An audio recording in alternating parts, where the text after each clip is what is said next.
Hello, everybody. Welcome to the latest edition of the Pulse with BP. I'm your host, Billy Parvatam. Folks, I'm so excited today to be joined by Mr. Dan Miller. Dan is the longtime radio play-by-play voice of the Detroit Lions and is also the sports director at Fox 2 WJBK. Dan, thank you so much for joining me today. Good to be here, Billy. How you doing? I'm doing well. I wanted to ask you how you been doing this NFL offseason. I guess we're a few weeks into it now. Yeah, how you doing now that you're kind of a few weeks removed from the long NFL season? Yeah, it's always a strange ending when you finish the season. If it's the end of the regular season, or in our case, the NFC Championship game, because it feels like you're going a million miles an hour for from the beginning of August until whenever your season ends, and then it kind of ends, and your workload just gets cut down so significantly. You're looking around for a couple of weeks, thinking I should be doing something, taking notes, typing an interview, doing something. But for a little while, it just kind of goes away, and then things start to ramp back up when you get to the combine and the draft and all that. But it's always a very strange time, right when the NFL season ends and your team is done. And I have to ask you, I mean, what was it like to call Lions games this year? I mean, two playoff wins, the first playoff wins for Detroit in 30 years, almost made it to the Super Bowl. I'm sure it was spectacular for you, especially that Lions Rams playoff game where you had Matt Stafford coming back to Ford Field. I'm sure that one in particular has to stand out as well. It did. There's no doubt. You could kind of see that storyline taking shape from the middle of the season on. You're thinking, man, we're probably going to win this division, and they could be right there in one of those spots, and you could end up playing them. And sure enough, that's what it ended up being. And you knew as soon as it became apparent that was going to be the case on that final Sunday of the regular season that that was going to be the storyline that everybody was going to be talking about Stafford coming back to Detroit, Goff going against his former team, and everything that went with that. And there are a lot of other ties between those two as well. But to win that, it wouldn't have mattered, which team they beat. They'd never had a playoff game at Ford Field, hadn't won a playoff game since 1991. So there were so many things that they were going to be able to kind of, I like to call it checking boxes, winning a division, getting a home playoff game, winning a game. It wouldn't matter who they played. It would have been spectacular. But when it was the Rams and it was Stafford and there was all that extra emotion in it, and the way that crowd was fired up after, you know, 30 years of waiting for something like that, 30 plus years, it was incredible. It was a really, really memorable night. And I'm sure whatever happens in my career from here, that night will always stick out just because of what it meant to people and how long it had been since they got to enjoy something like that. It's so great being able to talk to you because I know a couple of very dedicated Lions fans in the DMV area, both from my high school. Actually, I want to give a shout out to Coach John Skaggs, who he's a big Lions fan. He told me he went to 4 Lions games this year. And then also speaking of that Lions Rams game, Dan, I had two high school teachers, Mrs. Julie Curtin and Mr. Kevin Curtin, of course, a married couple.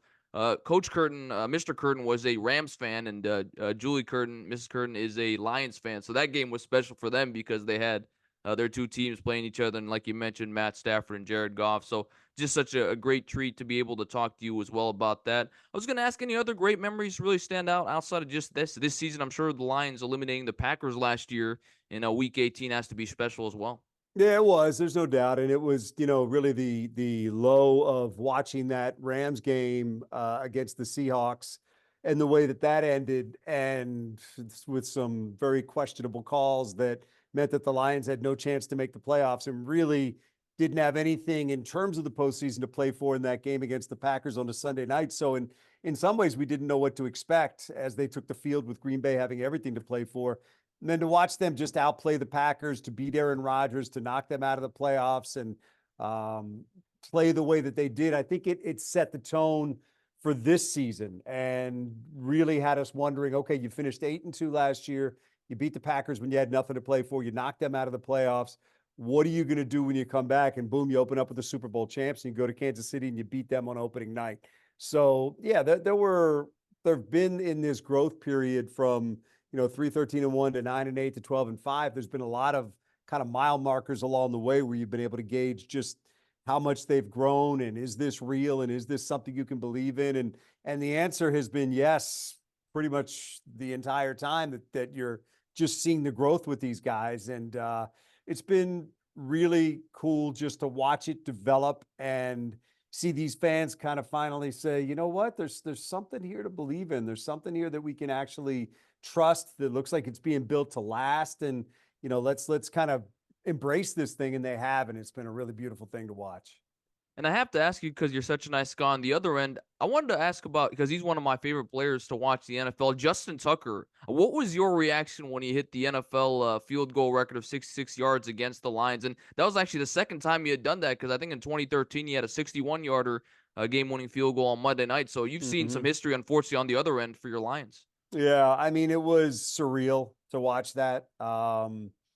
When they're lining up from 66 yards, and I mean, they had to have a big play just to get into position for that. And Lamar Jackson had made a terrific throw in the previous play, and the Lions had to break down in coverage and go down. And it just felt like that ball just stayed right like that the whole way and just never went down.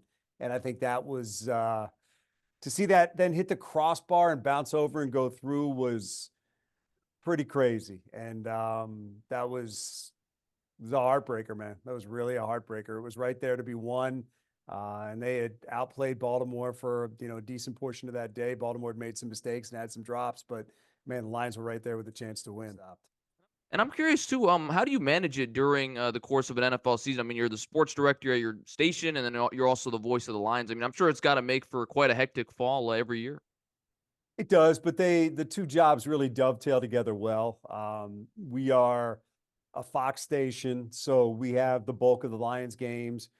We are the official Lions station in Detroit, so we have a strong relationship with the team. So really the two jobs that I have go together. They're both kind of during football season in particular centered on the Lions, and my work with the team is good for the TV station, and my work with the TV station is good for the team. So, I couldn't really ask for a better situation. There's probably other things if I'm the voice of the, Wings, Tigers, Pistons, none of which I would be. But if I was, then it wouldn't work together as well as it does with Fox and the Lions. So, I just really am fortunate that these two opportunities came my way and came my way together, and that there's such a good relationship between the TV station and the team that it's a doable thing, because there is some give and take on both sides with the duties that I have, either doing radio or TV. And I wanted to ask you about a couple of great Lions players and coaches, and if there's a story you can share about them off the field, or maybe a moment you remember with them on the field, please do. I want to start off with Megatron, Calvin Johnson. I think he's the greatest receiver I've ever seen personally, and I'm sure it must have been a joy for you to cover him. It was. It's an honor to call every game he ever played and to see the things that he did and the amazing plays that he made week after week. Unfortunately, they weren't for teams that were at the top of the league, but there was never a question that he was at the top of the league. And um, he would always do something that would just surprise you a little bit. And then you'd think it's Megatron. You shouldn't be surprised. So, so many plays that come to mind, and just seeing the personal growth in him from his time here when he arrived as a rookie. And I did a radio show with him, and man, I used to have to go in there with like 300 questions because his answers were never longer than like 6 or 7 seconds. And he was just kind of a shy kid when he got here, but always unfailingly polite, doing the right things, and always a gentleman. And just to watch him grow into where he is now as a businessman and a father and a husband. And he's just a top-notch guy. You could tell from the moment that he, you know, came into Detroit that he had been raised the right way and believed in doing things the right way. And just a good person. And I'm glad he's still around. I'm glad his relationship with the team is back where it should be. And he's just an honor to be able to say that you called the games of a Hall of Fame player like that. What about Matt Stafford? I mean, here was a guy who was the great Detroit quarterback for so many years. I'm sure that's why it probably, in a lot of ways, had to be emotional, not just for you, but for the city of Detroit to play him in that playoff game. And man, he's got to be another guy that stands out in terms of how tough he was and just how well he played and how much he gave the fans for Detroit. Just a pro. I mean, just in every way. And I had a Monday morning interview that I would do with Stafford after every game, and just remembering him walking into those interviews more often than not, limping into those interviews, and seeing what he had endured the day before, and just the things he had to do to try to get his body right, just to sit down in a chair and do an interview, and the ups and downs, the losses, the tolls they took on him. And just, Matthew was the kind of guy, if he told you be there at 12:30 for the interview and he walked in at 12:31, he'd apologize for being late.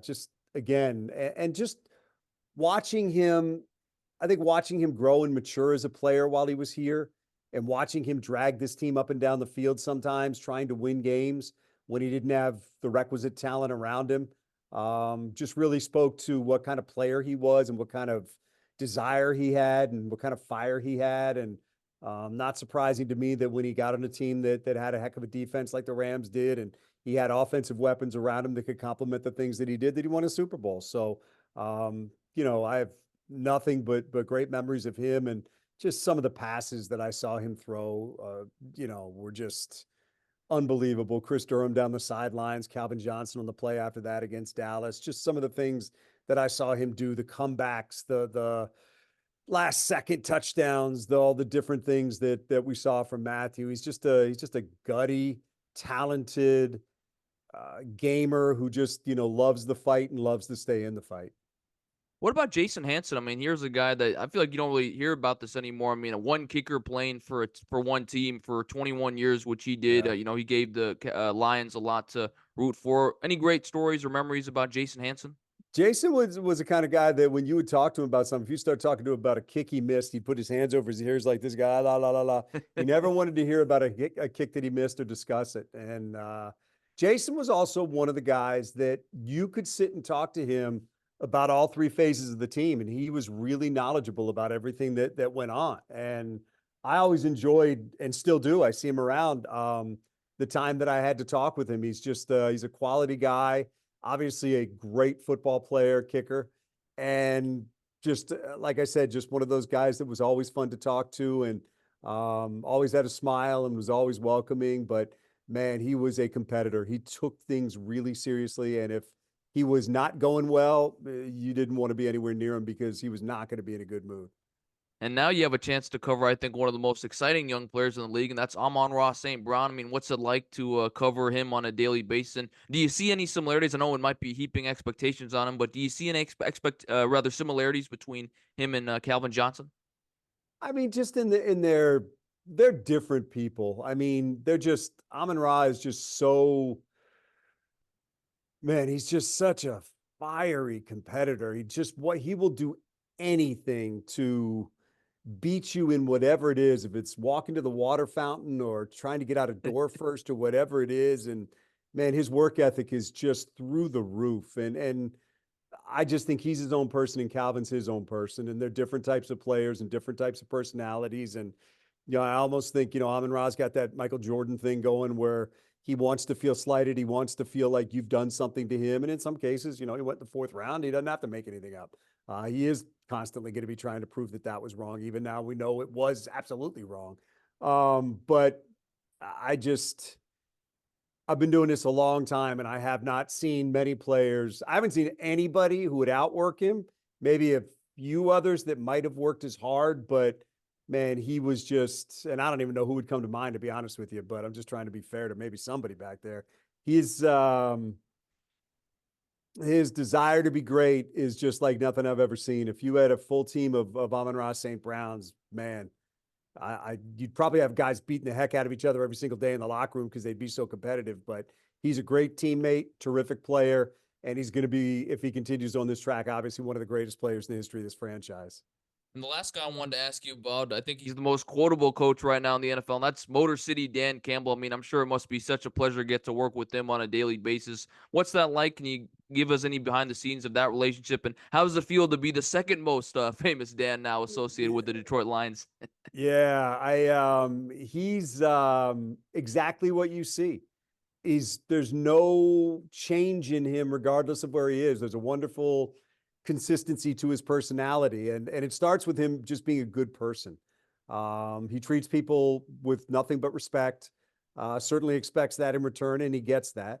But he came in here with a plan. He understood what was in front of him. He understood this organization. He had played here.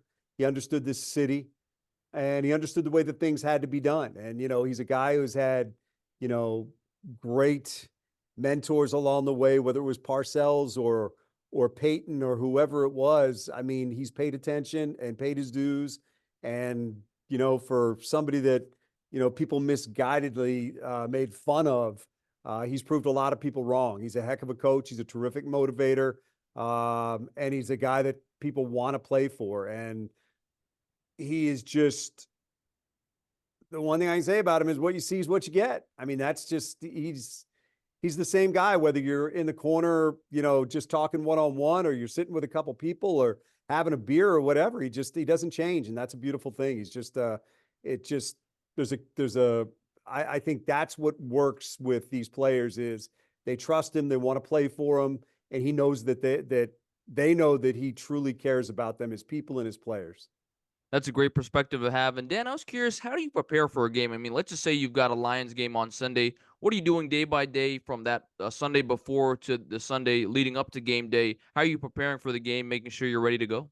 Yeah, I think Monday you're kind of putting the previous game behind you. You got some cleanup to do.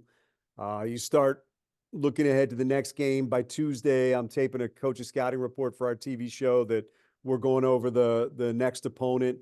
By Wednesday, I'm starting to put my boards together and my notes and reading releases and starting to go through clips and figuring out what's going on with the other team and adding to whatever I might have to do for the Lions. Thursday, we have a player interview. We have a coordinator interview that I sit down and do. Both of those for TV. So you knock those out. Friday, I do my coach's pregame report with the coach for radio. Saturday, I might travel. Sunday, I get to the game by 9:30. I'm on TV at 10, go from 10 to 11 on TV, go up to the booth. We start in the booth at 12, do the game from 1 to 4. 4 o'clock, I head to the locker room, got a couple of interviews to do. If it's a home game, I leave the stadium, come back to the TV station, tape a couple segments for that night's show, and go home and start putting together the interviews for Monday morning on Sunday night that I do with Goff and Campbell because I have both of them on Monday. So it's the cool thing about the NFL league and that life is it's very, very repetitive. You pretty much know you're going to be doing the same thing Monday, Tuesday, Wednesday, Thursday, Friday, Saturday, Sunday, and depending on if you're traveling or not. But it's, it can be a grind, but it takes away from it when you have kind of that same consistency of knowing you're doing golf and coach every Monday, coach Tuesday. You're not going out there. I don't go out on Wednesday. Thursday is a player and a coordinator, and Friday is the coach, and then getting ready for the game. So it's kind of what keeps you sane as things start moving is just knowing kind of exactly where you're going to be. It can throw you off if you have a Thursday game or a Monday game or something like that. But you roll with that stuff. That's all good. But it's a good groove that you get into during the season that kind of just helps you get from one assignment to the next. As the Lions broadcaster, how do you describe the Lions Packers rivalry? I think it's one of the best in the league. Yeah, I mean, there's a lot of history there, and obviously, they owned that history for a long time. They've had a lot more success recently, but look, there was some great games in the '60s between the Lions and the Packers, and Lions had some really good teams. They just could never get past Green Bay, and they picked the Lions were coming out of the '50s as the team, and then Lombardi arrives in Green Bay, and they take off, and they were dominant, and then both of them were down for a while. And then once Green Bay kind of figured things out and got it back and got those two Hall of Fame quarterbacks back to back, they took off. So, but I think any team in the NFC Central / North, those, Minnesota, Chicago, Green Bay, there's always history between them. There's always going to be, that rivalry that you have with them and that you really want to beat those guys because there's, ultimately, they're the teams you have to beat to get where you want to go. So it's one of those rivalries like it is amongst those four teams that you always know is special. And Lambeau's an awesome place to go and great place to call a game. Nice people, good fans, so much history there. So anything having to do with the Packers is great. And you love being involved in those games and calling those games on a Sunday. You mentioned Lambeau Field. Are there any favorite NFL stadiums that you like to go and call a game? Whether, like I said, it's the actual view in terms of the press box or in terms of you like going out, checking out the city if you have time. Are there a few NFL cities that you really like to visit? Yeah, I mean, I like all of our cities in the north. I mean, just being able to go to Lambeau is great, just because it's a really special place. Chicago, you get to go spend a night in Chicago, and then go to Soldier Field. The sight lines there are great. You're low, you're right in the middle of the field, so it's terrific. The new stadium in Minneapolis is awesome. Sight line's not great. You're in the end zone, but their fans there are terrific. So it's fun to be a part of that. And I would add the Bears fans are terrific because our broadcast position, you're literally right with the fans in the stands there, and they're all awesome. And every once in a while, I'll turn around and have a smart comment, or they may turn around, look at us, and give us credit for something. So, yeah, those are great. Kansas City, Arrowhead is one of the, you know, special places in the NFL. It's an old stadium, but it holds up. It's incredibly loud. So it's a really fun place to go. Dallas is because it's so big and again, sight lines are terrible, but you have a 60-yard television in front of you that you can call the game off of. So, I'd say those are probably the ones that stand out for me as being the places that you really enjoy going. How do you describe the experience of calling a game at Ford Field, and how special is it to call a game there on Thanksgiving? I love it. I love Ford Field. I love how loud it can get. When the team, engages the fans, and we've obviously had a lot of games where that hasn't happened, but it's a special place, and I think it's a terrific stadium. Obviously, I have a great comfort level there, so I'm a little bit biased, but um, it's just got so many memories for me that I absolutely just enjoy being there. And what was the second part of your question? Just in terms of how special it is to call a game there on Thanksgiving. you know, it's the best. I mean, look, when you come to Detroit, that's part of the gig. And even before I had the play-by-play job, I was still working on Thanksgiving, doing pregame shows and postgame shows and things like that. And I have people say to me that, how do you work on Thanksgiving? Doesn't that bum me out? No, there's no place I'd rather be than in that stadium on Thanksgiving. My family's there; they all go. So, anybody we have in from out of town, they come with us. It's just a really, even when the Lions aren't doing well, it's a special day that the city takes ownership of and the fans take ownership of. And there's an electricity that you feel down there when you go down there on Thanksgiving Day. So it's just one of those great traditions that you're lucky to be able to take part in. And I'm curious, Dan, because you'd have a great perspective on this. Where does Detroit rank in terms of most passionate fan bases in America? When you talk about it, you've got the Lions, you've got the Tigers, the Pistons had their glory days in the '80s, and of course, you've had the Red Wings that were been very successful in the NHL for a long time. So you put all that together, you talk about how much suffering the fan base has got to go through in recent history, especially. Where do you think Detroit stands in terms of top fan bases in the country? I think it's right at the top. And, I've only lived two places. I've lived in the Washington, D.C. area, and I've lived here. Washington's a very transient place. People kind of come from all over. There's a lot of people like me that grew up there and started their careers there. But Detroit is a very unique place in that the roots run so deep for so many people. And, you know, many people are rooting for the same teams that they shared with their fathers and grandfathers and mothers and grandmothers. And it's the history runs through families here. And that's the one thing that I found that was a little bit different when I came here. And the other thing I'd say is we have all four major sports. Then we have two major college teams right together with us. And not many places can say that. New York, Rutgers, I don't know. And then, Chicago, Illinois is 3 hours away. I mean, we're pretty unique in having everything that we have with the passionate fans that we have. And to be able to say, we have major college basketball, major college football, and all of those things as part of the area that we cover as sportscasters here. I would put Detroit up against any city in America for its fans and what we have here to offer as a sporting city, if you will. That's a great perspective to have. I'm curious, what is your advice to aspiring sportscasters like myself who are trying to get into business? I mean, you know better than anyone. You're a veteran of it for a long time. It's a competitive business. It can take a while to get to somewhere where you're trying to go in terms of your goals. You're a sports director. You're a play-by-play man for radio for the Lions. What's your advice to young guys and girls like me who want to get in this field? Do what you're doing now. Take every rep you can. Do everything you can to learn what it is to be comfortable talking behind a microphone. I can tell just by listening to you, you've obviously put a lot of work into this. You have a comfort level in doing this. It's just a conversation. And don't feel like you're just jumping from question to question to question and not listening to my answer. So everything is reps. Everything is learning how to talk. Everything is learning how, when that light goes on, whether you're on radio or television, that you're just yourself. And when you get to that point, then you don't have to think about, okay, I got to puff up and put my radio voice on or puff up and put my TV voice on. Just be you. And the only way that you can be you is by doing it over and over and over, and then watching and listening and deciding, what do I like? What do I not like? Am I repeating something? Am I not saying something enough? Am I saying this in an effective way or an ineffective way? Because I will tell you, not many people are going to help you in this business. You're going to be your own best advocate.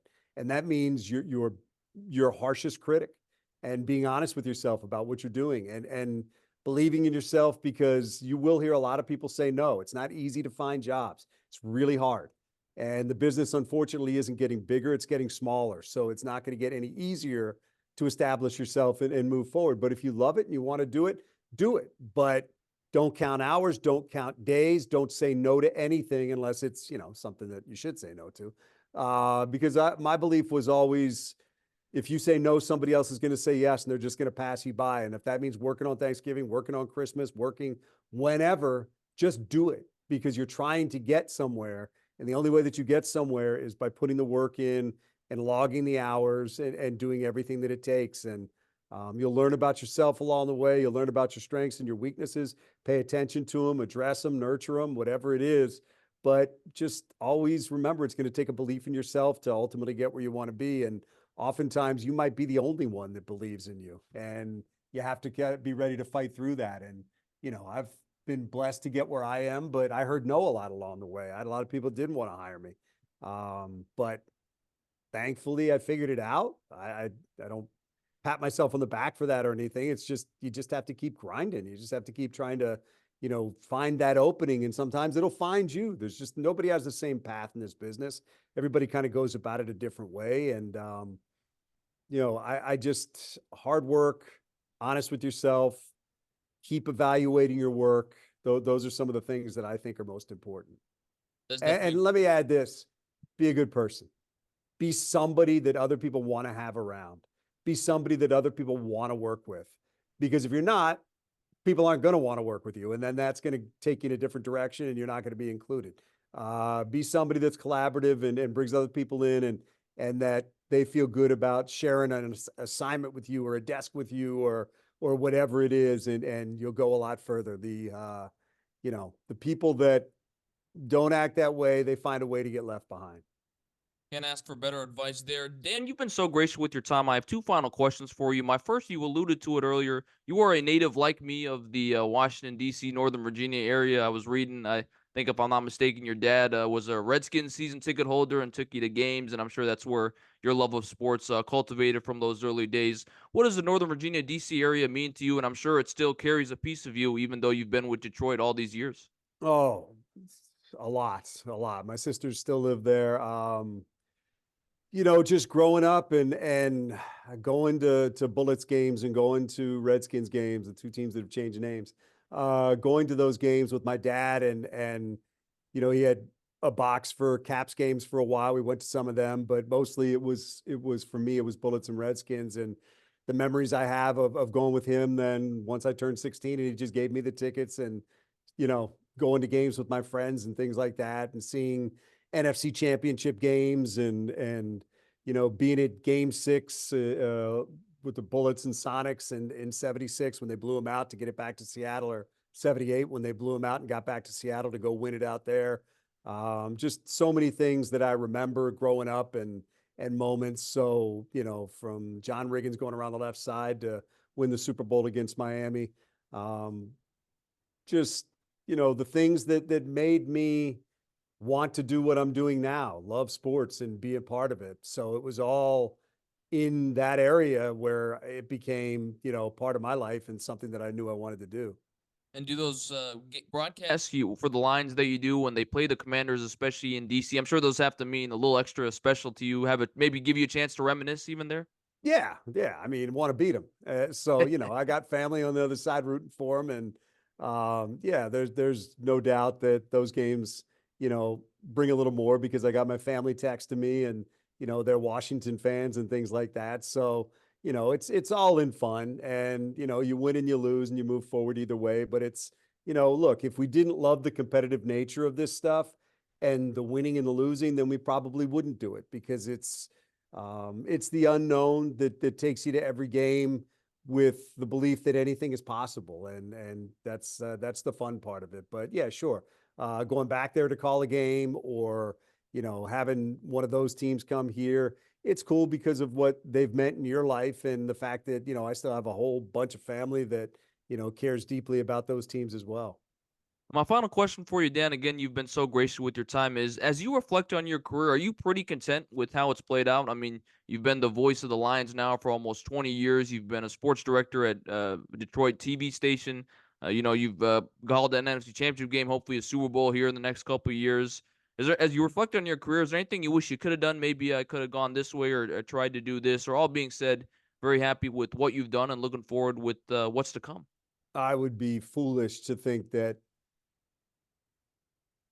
Well, I don't even know what else there'd be. I mean, I've realized the dreams that I had. I didn't know they'd be in Detroit. I didn't know they would be calling Lions games or anything like that. But you know, um, I always wanted to do TV sports. I get to do that. I do it in a great city. I work for a great station.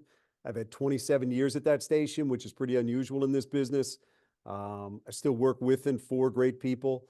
I'm one of 32 people that wakes up on Sunday morning and gets to say they're the voice of an NFL team.